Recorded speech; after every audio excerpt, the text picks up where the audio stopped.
Hello and welcome. Sam Feltham, the fitness business dude here, and with me today is Erik Rokeach, who is the creator of fitnessbusinessinterviews.com. How you doing, Erik? I'm doing great, Sam. Thank you so much for having me. This is pretty cool. Oh, thank you. Um, Now, reading sort of your bio and your backstory is absolutely fascinating, Erik. Could you give us a bit of a background about how you've come from where you've been? Sure, it's as everybody, we all have our stories, and we all have gone through a bunch of experiences and learned from them, and I'm no different in that case. And I try to feel that that I've come from some pretty interesting things. Or my background is, there's that question that people always ask is, are entrepreneurs born or do they learn it?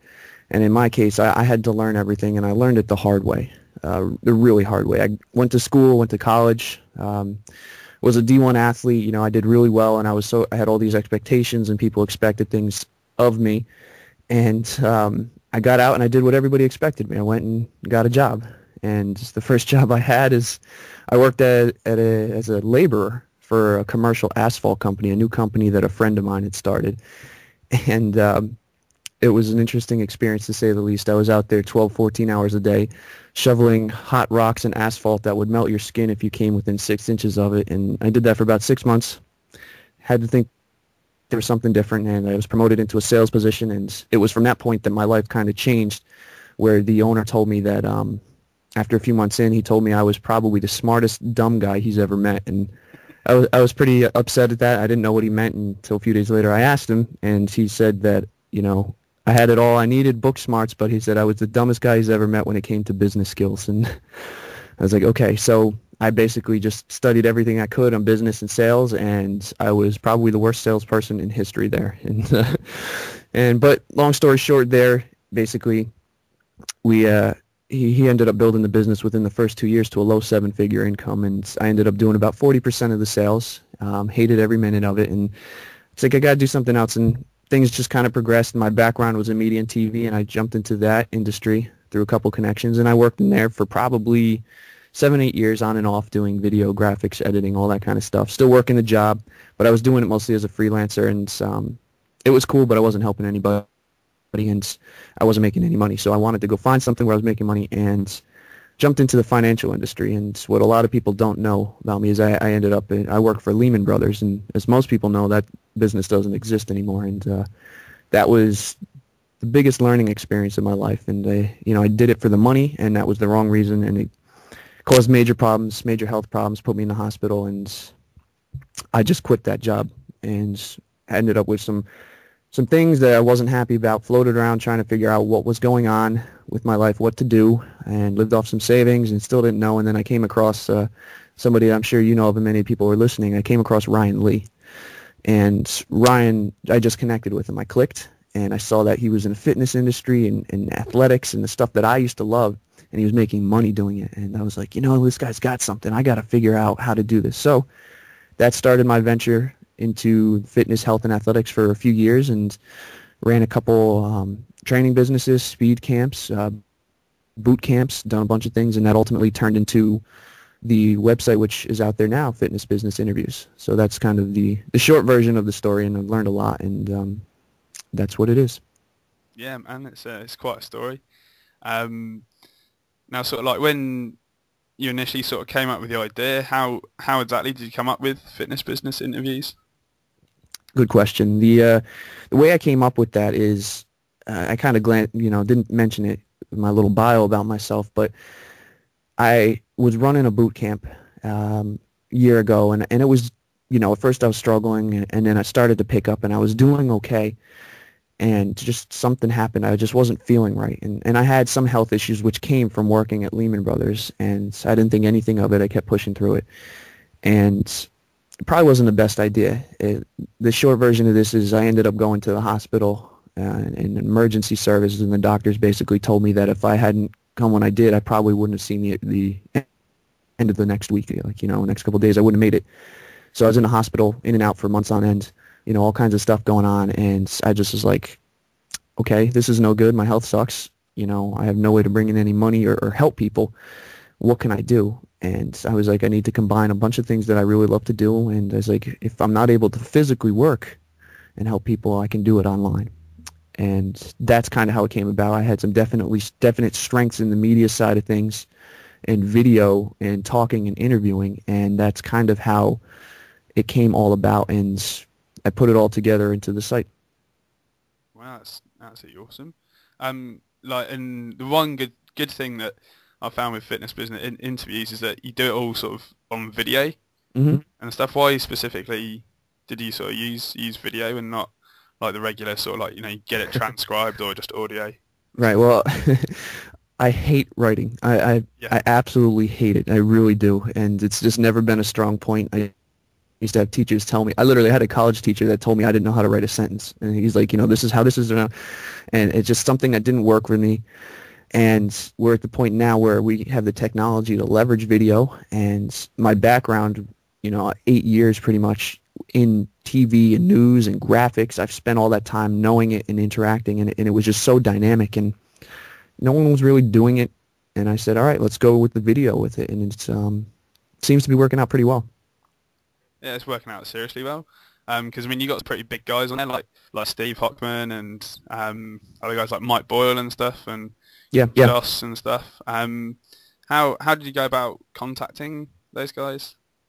I just went straight out. I reached out to him and said, hey, you know, would you like to do an interview? I mean, you, you do it a little bit differently. You know, you don't go straight up and say, hey, listen, you know, can I interview you right now? You kind of have to make sure that it's in their benefit. And most people aren't going to turn down an interview because it's free promotion. You know, who doesn't love to talk about themselves, and who doesn't love to promote what they're doing? And even if a person's new, you never know where they're going to be or how big they're going to grow. So if you do an interview with them, you know, early on, they can go back in the archives when that person's big and be like, wow, he actually interviewed this guy. And so in my case, I just reached out to him and I told them, I said, listen, you know, I would love to share your story. I think it's going to help a lot of people.